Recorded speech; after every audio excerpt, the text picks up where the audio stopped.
সূরা দুখান যে সূরাটা আছে এটা কয় নম্বরে আছে কোরআনে? কত? 44। তার মানে ধোঁয়া নিয়ে আল্লাহ যখন কথা বলছেন, ধোঁয়ার যে সবচেয়ে প্রধানতম উপাদান কার্বন ডাইঅক্সাইড, সেইটা আণবিক ভর যেমন 44, ঠিক তেমনি করে ওই সূরাটা আল্লাহ কোরআনে সেটও করছেন 44 নম্বরে। অনেকের মনে হচ্ছে এটা বোধহয় একটা কাকতালীয় ব্যাপার, এমনি এমনি হয়েছে। নো, সূরা রহমান এইটা কোরআনের কত নাম্বার সূরা কেউ কি জানা আছে? কত? 55। Very nice. কত? 55 নাম্বার সূরা। আর রহমান এইটার অর্থ হচ্ছে মোস্ট মার্সিফুল, খুব দয়া করছে আল্লাহ আমাদের উপরে। আল্লাহ আমাদের যত দয়া করেছেন তার মধ্যে নাম্বার 1 দয়া, তার মানে যেটার উপর ভিত্তি করে আমরা বেঁচে থাকি। আচ্ছা, যে কাউকে যদি আমি বলি যে আপনাকে আমি 1000 কোটি টাকা দিব, এখনই আপনাকে মরতে হবে, ওই লোকটা কি রাজি হবে, নাকি বলবে যে না ভাই আমাকে টাকা পয়সা কিছু দিতে হবে না, তুমি আমাকে কিছুদিন বেঁচে থাকার সুযোগ দাও? কোনটাতে মানুষ যাবে? টাকা নেবে নাকি বেঁচে থাকতে যাবে? কোনটা? বেঁচে থাকতে চায়। আচ্ছা, বেঁচে থাকার জন্য আমাদের টাইমের দরকার না, সময়? আল্লাহ মানুষের জন্য যতগুলো রহমত দিয়েছেন তার মধ্যে মোস্ট মার্সিফুল যেটা, সেটা হচ্ছে সময়, টাইম। এটা সবচেয়ে দামি। টাইমকে যে আমরা মাপি, সময় পরিমাপের সবচেয়ে ক্ষুদ্রতম যে একক, সেটার নাম কি বলেন তো? কি নাম? Very fine, second. এবার আপনি সেকেন্ডের সংজ্ঞা যদি গুগলে সার্চ করেন অবাক হয়ে যাবেন। সেকেন্ডকে আগে পরিমাপ করা হতো একটা গোটাল দিন, ওইটাকে 86,400 ভাগে ভাগ করা হইতো, হওয়ার পরে তার একটা ভাগকে একটা সেকেন্ড বলতো। কিন্তু বিজ্ঞানীরা পরবর্তীতে দেখলো যে এই পৃথিবীতে বহু সাগর আছে, মহাসাগর আছে, তারপরে সোলার সিস্টেম, এইখানে মাঝে মধ্যে জোয়ার ভাটা হয়, মাঝে মধ্যে হচ্ছে গ্রহ উপগ্রহের গতিবেগের একটু তারতম্য দেখা যায়। এই কারণে এক দিনকে 86,400 ভাগে ভাগ করার পরে যে এক সেকেন্ড করছে, সেইটার মধ্যে একটু কম বেশি হয়।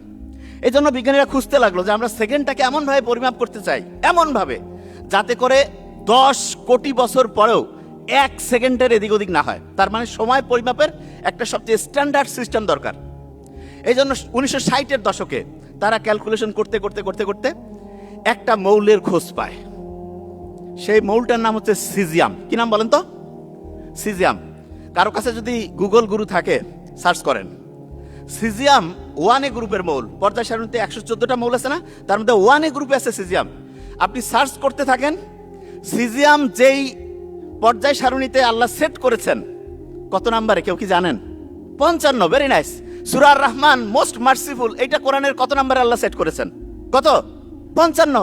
তার মানে আপনি দেখেন সবচেয়ে মার্সিফুল যে জিনিসটা আল্লাহ আমাদের টাইম দিয়েছেন, সেটা পরিমাপের যে সবচেয়ে স্ট্যান্ডার্ড সিস্টেম, সেই মৌলটা 55 নম্বরে পর্যায় সারণীতে আমরা পরে আবিষ্কার করছি। আর আল্লাহ তো জানেই যে কোন সময় মানুষ কি আবিষ্কার করবে, সেইটার উপর ভিত্তি করে কোরআনের 55 নম্বর সূরাটা, সূরা আর রহমানকে আল্লাহ সেট করেছেন। আপনার কি মনে হচ্ছে এটা কাকতালীয় ব্যাপার? আমার কথা কি আপনারা বুঝতে পারছেন আমি কি বলছি? আরো সহজ করে বলি, সিজিয়াম যে মৌলটা আছে, এই মৌলের মধ্যে প্রতি মুহূর্তে কম্পন হয়। আচ্ছা, আপনারা কি জানেন এই যে পানির যে বোতলটা, এটার মধ্যে কিন্তু অণুপরমাণু আছে, কাঁপতেছে, প্রতি মুহূর্তে কম্পন হচ্ছে। ঠিক তেমনি করে সিজিয়াম পরমাণুর ওই মৌলের মধ্যে প্রতি মুহূর্তে কম্পন হচ্ছে। এবং এই কম্পনটাকেই আমরা সেকেন্ডের সাথে যদি ম্যাচিং করি, তাহলে 10 কোটি বছর সময় যাওয়ার পরেও এক সেকেন্ড টাইমের এদিক ওদিক হবে না। তার মানেটা কি? তার মানে হচ্ছে সিজিয়াম পরমাণুর কম্পন এবং সময়ের যে ক্ষুদ্রতম ভাগ এক সেকেন্ড, এটা একদম একটার সাথে আরেকটা অঙ্গাঙ্গি ভাবে সমান সমান মিলে যায়। এতটাই সমান সমান মিলে যায় 10 কোটি বছর।